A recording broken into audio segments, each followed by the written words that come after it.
O alcalde de Pontevedra e a conselleira de Política Social presentaron hoxe o novo proxecto para a residencia da terceira idade, un proxecto que cambia de localización. O Concello cederá un ano esta parcela da par da Xunta de Galicia.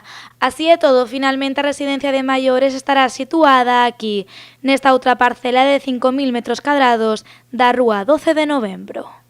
A parcela que imos a ceder agora é a parcela da unidade 18, unha parcela de 5.000 metros cuadrados, que, bueno, eu creo que estaba cedida previamente a 11 e que a 11 renunciou á construción dese centro nesa zona e que xa se firmou un convenio para revertilo no Concello.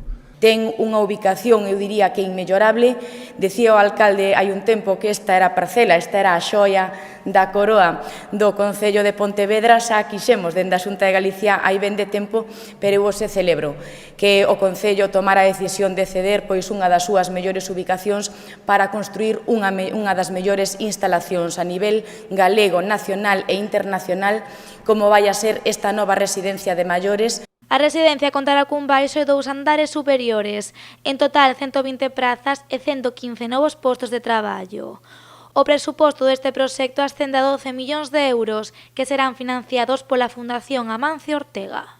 Con esta nova ubicación o que permite é facer menos plantas, polo tanto máis comodidade tanto para os residentes como para todos os traballadores, pero sobre todo algo que é fundamental e moi importante en todas as residencias que imos a construir é que as persoas maiores dispoñan dunha zona amplia de xardíns de tempo para o seu lecer e polo tanto que poidan todos os residentes estar permanentemente en contacto co exterior. O proxecto terá un prazo de execución de entre 18 e 22 meses.